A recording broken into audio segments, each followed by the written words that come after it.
the Green Vic's black sheep, Larry Lamb, and their team captain, David Mitchell.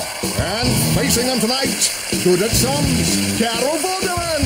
He's a hit with mums, Russell Howard. And their team captain, Lee Mack.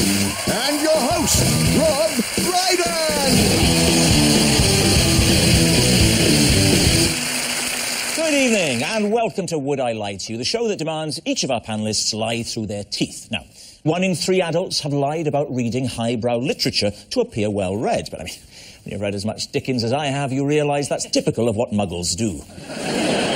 And psychologists claim that laughing at a joke you don't find funny is a form of lying. So, if you're in the audience tonight, prepare for an evening of raucous dishonesty. And so to round one, Home Truths, in which our panellists turn over a card and read aloud a fact about themselves. Some are true, others are lies that they've never seen before. Can the opposing team separate the truth from the fiction? Carol Vorderman, you're first up. Please reveal all. On Countdown, if I worked out the number puzzle before the time was up, I used to play a little game. That's where I've seen you before. So, David's team, what do you think?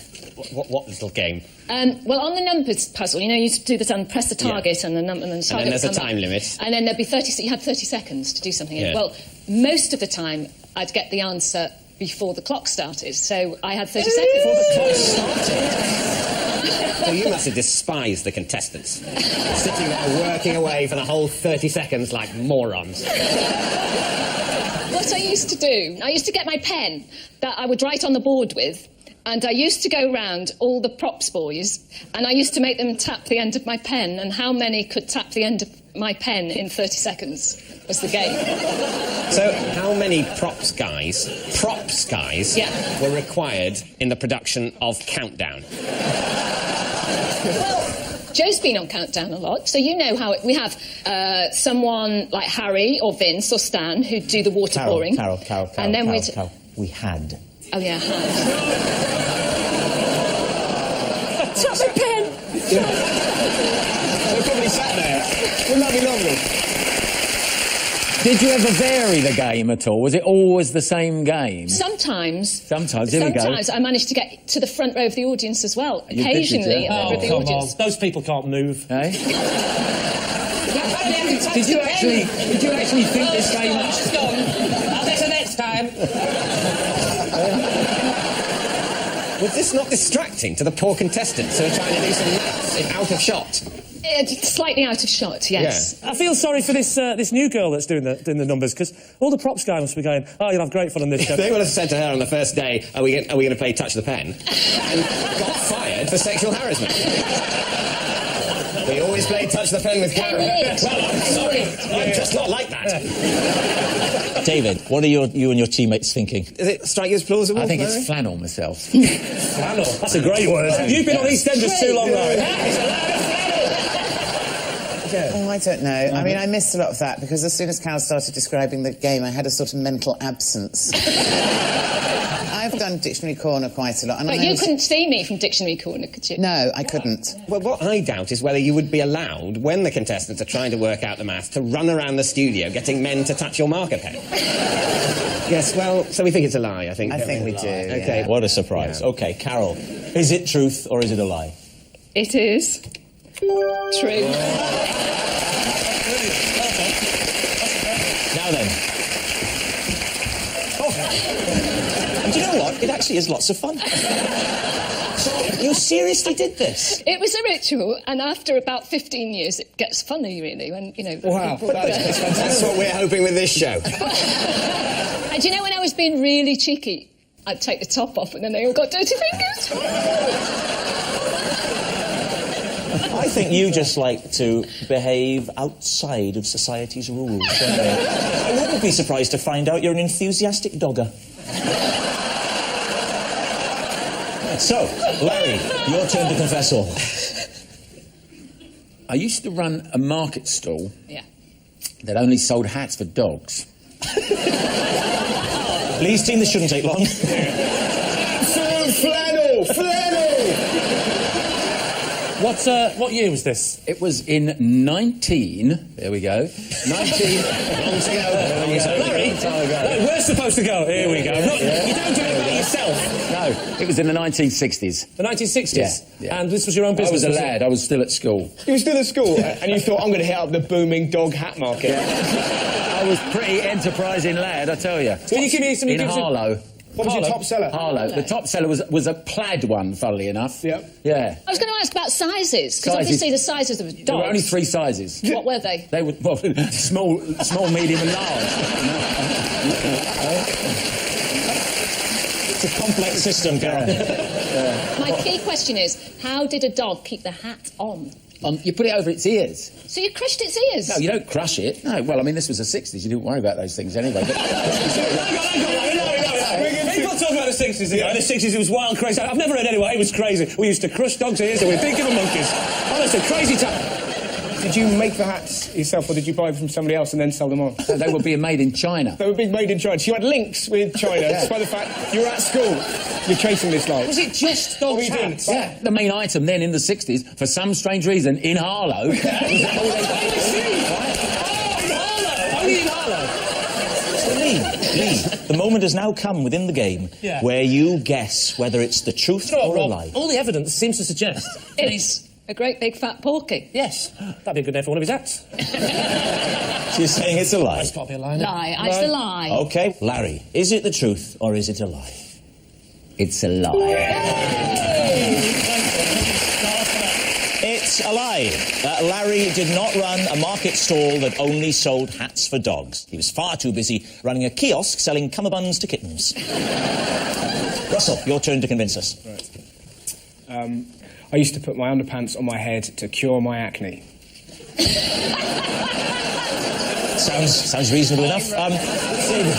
Were they on your head like a hat, or were they just covering your face? No, I only did it at night. I didn't... Well, you slept? Yeah. With like an underpants mask? Yeah, I'm ashamed to say... Were these the underpants you'd been wearing the previous day? No, I'm not a weirdo.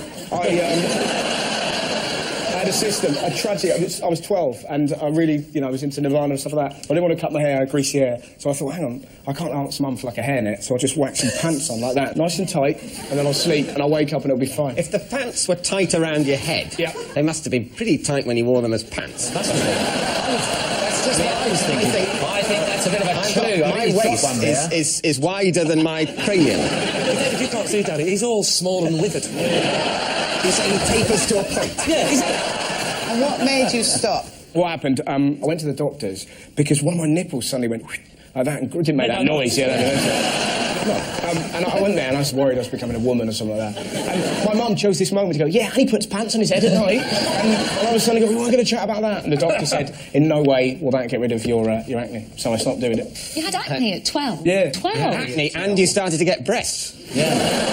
It was a brutal summer. So if I'd have had breasts at 12, I'd never have left the house. Bloody what?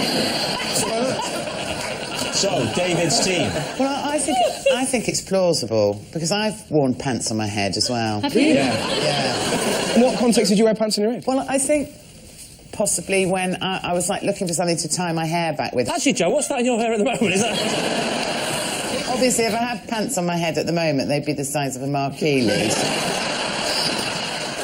What I like to do every night when I take my pants off, it's a bit of a laugh. As I disrobe, all I've got left now, if you can picture it, is the pants. And what I do is I shimmy them down the length of my legs, first the upper thigh, then they cross past the knee, roll it down the shin. I extract the left foot. We're only human. And then I go, boom, and I catch them on my head. So, David, what's it going to be? Well, do you think yes? Yes. I think we're going to say we think it's true. You're saying it's true. He actually did it. OK, Russell, is it fact or fiction? Depressingly, it is true.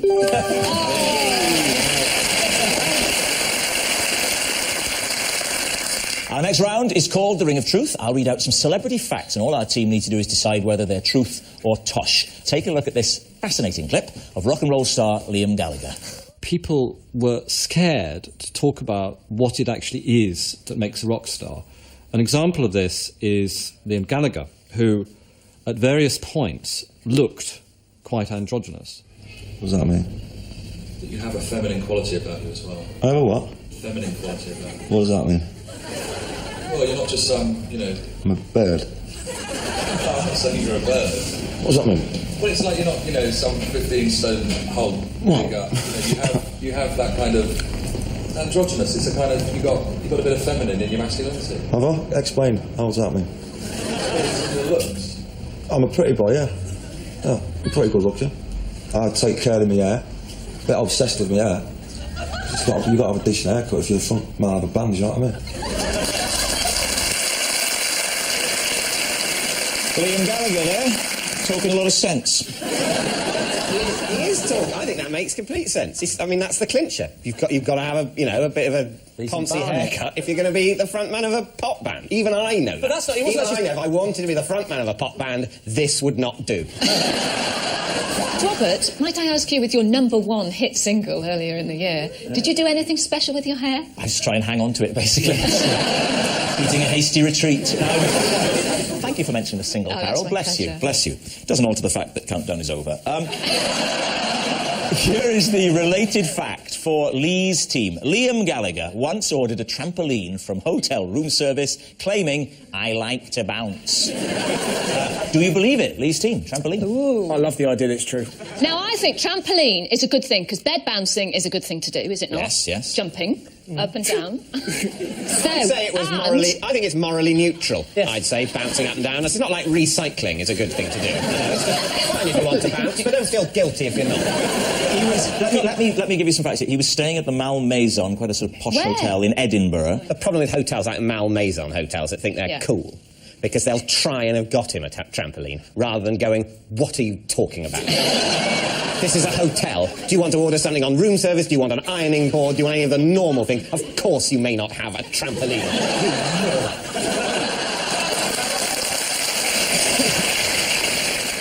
We might have been playing that game where you ring room service and just make up something really stupid to see whether they'll... Have you not? No, it's great. It's really good fun. I like to phone up and say, "I'd like some nuclear material, please."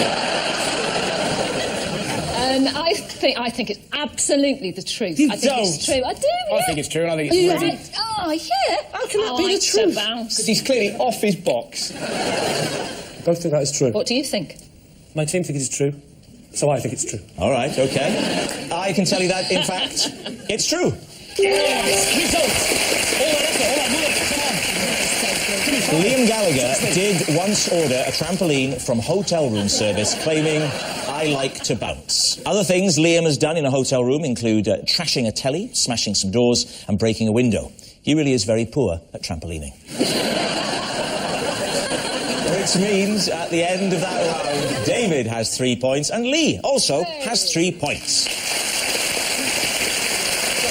Our next round is called This Is My, where we bring on a mystery guest who has a close connection to one of our panellists. Who knows who they might be tonight? The cook from David's country house, or perhaps Lee's parole officer. Tonight, each of David's team will claim the connection, and it's up to Lee's lot to work out who's telling the truth. So please welcome this week's special guest, Liz.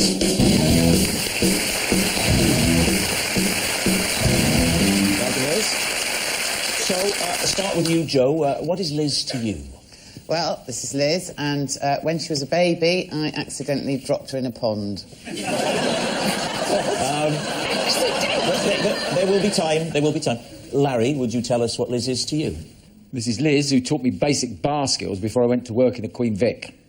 OK, and David, what is Liz's connection with you? This is Liz, and together we are writing a guide to the castles of Britain. Extremely plausible. Lee's team, where do you want to start? I think we've got to start with Joe. What are you talking about? When I was about 7. 7 or 8, yeah. Me and my 2 brothers were looking after Liz, and she was a baby. She was about, I don't know, well, how old is a baby? Like, You decide, Joe, it's your story. Who was the oldest looking after the baby? Yeah, that's right. My brother. He was how old? He's a year and a half older than me. So he was 9 and a half, and his role was the chief leader of looking after the baby. Yes. Yeah. And what a great job you all did, may I say. Apart from the dropping it in the pond bit. Why were you near a pond? Because I lived in the country, and, there's ponds in the country, Carol. Be rude to Carol Vorderman's not going to get you out of trouble, Joe. To be honest, How did the actual dropping happen in the pond? We were playing catch with her. Oh, come on, Pete. You were playing catch? We were just trying to make her laugh, just throwing her to... Right. I think we should move on to castles. I absolutely think we should move on to castles. Yeah. with the first question, what's your favourite and why, Dave? I have two favourite castles, and they're because castles I discovered as a child. Right. And they, not on my own, they've been previously discovered by... One is a castle in Wales, in the Mumbles, near Swansea, and that's called Oystermouth Castle. It's called what? Oystermouth I can vouch for that. Yeah, but hang on, at least you can vouch What for that. kind of castle is that? That's a sort of Norman, I think a sort of late Norman kind of castle with a keep and a... What do you like about Oyster Castle? Oystermouth. I like it because it's quite a sort of traditional old-fashioned castle with a moat and An a wall around old-fashioned it. They all castle. tend to be traditional. That's amazing, that. As opposed to these new modern ones with stone cladding. It has always been irritating to me that very few castles completely adhere to what I imagine being the typical castle. What was yours again, Larry? Larry, yeah, what was yours again? Definitely. This is a lady who taught me my basic bar skills for when I was working in EastEnders. And what are the three Working at most the- important bar skills that you now have? My character Yeah. is supposed to have spent years working in the bar and pub business. So, it's timing. It's not just a case of, pull a pint. You've got to pull a pint and be talking to a customer, taking Multitasking. money. What sort of lines might you say, Larry? You might say, how you doing, sunshine? Or Did you go to her or did she come to you? No, you go to her. And is that near the They've been doing studios? it like this has been years of, They've been doing this for evidently 8 years. I've only been there for a year and a half, and it's just an induction thing. So automatically, what happens? Did Barbara Windsor go? Barbara Windsor had to go after, because she's been there for sort of nearly 20 years. So for 20 years, Yeah. then they said, OK, Yeah. it's been OK so far, but Yeah. we've decided, Yeah. suddenly, the first 14 years was great, but now it's about time you had a bit of bar training, because we can't keep putting up with you missing that pint pie anymore, pouring it over your head and then your bra falls off. We need an answer. So, Lee's team. Is Liz Joe's pond playmate, David's fellow castle expert, or Larry's bar tutor? What do you think, Russell? I think castle. Why do you think castle? Because Dave's an intelligent man and will have lots of little hobbies and stuff. This is definitely Larry. It's definitely. It's not Joe, 'cause that's Let's go completely with you, then. inconceivable. You would not give a very small baby to three very young children, not even in the 60s. Who went in the water to get the baby out? My brother Bill. No. Well, because he had the right beak shape. Lee, I'm going to push you for an answer, Lee. Larry, say Larry. I'll say that. I'll go with it, I'll say Larry. You're saying it's Larry. I don't think any of them. Okay. It's true. Liz, would you like to reveal your true identity? I know Jo. She dropped me in a pond when I was a baby.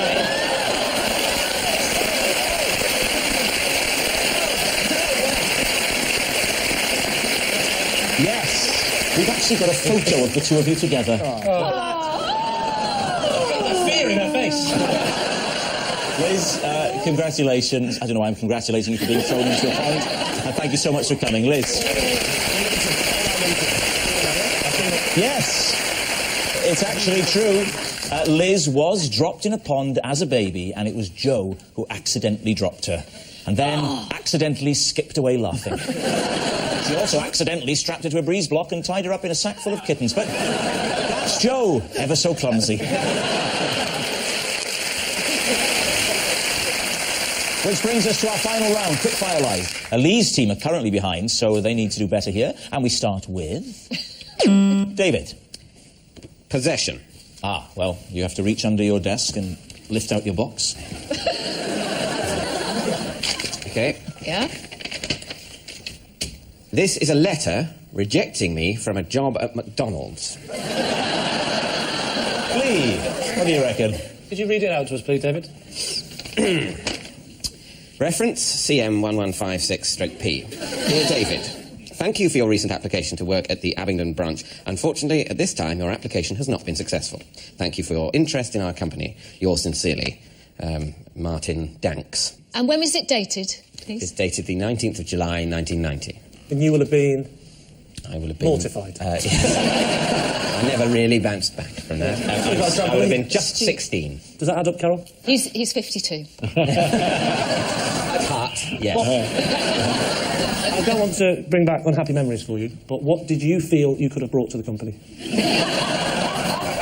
A certain nervous energy. A culinary snobbishness that is lacking in our company. It's lacking. A fear of interacting with customers, and an equal fear of frying chips. I think Dave could have closed them down just by having people come and get a burger. You don't want a burger, my friend. I would not at that age have had the confidence to refer to someone as my friend in that way. Why? Don't look at my face. What do you think, Carol? I don't think... No, I think it's a lie, but I don't want to sway you on this because we need the points. I reckon he's kept it. He's a peculiar mystery. Look at him. Yeah. This is why I don't like people looking at my face. So, Lee, you're saying... I have to say that I think that's probably... True, it's true. It's a lie. I say it's a lie. You're saying it's a lie? OK, David, time to own up. It is, in fact, a lie.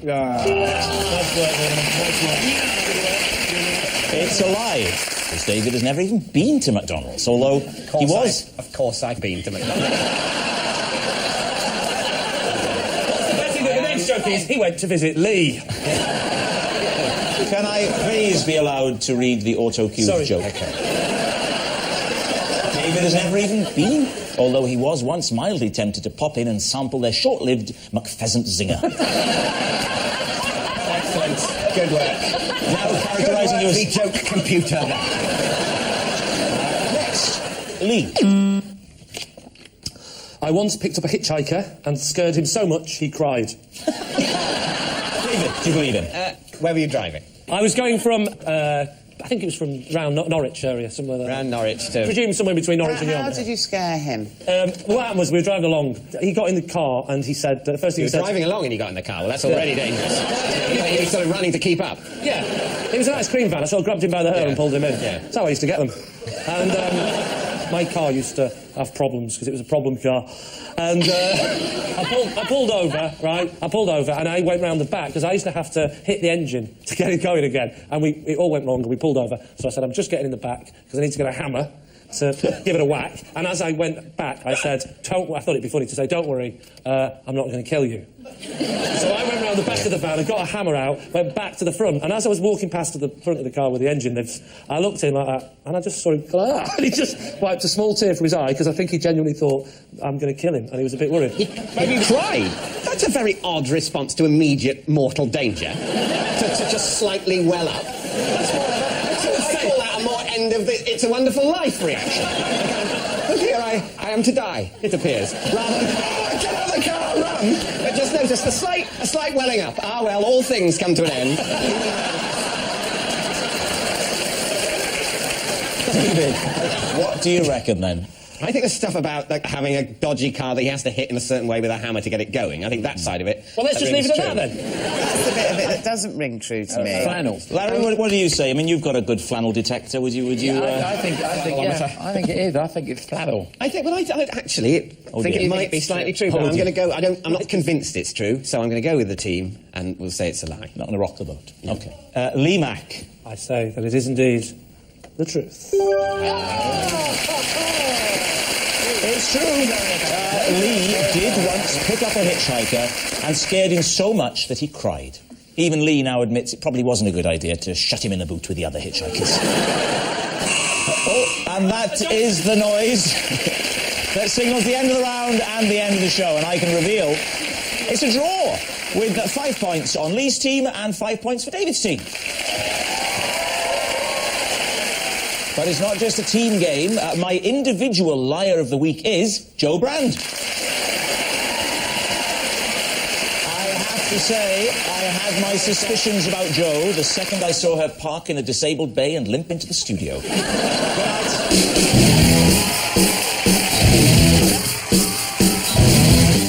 The human cost of our convenience food in the rice fields of Thailand. Blood, sweat and takeaways. Next on BBC One.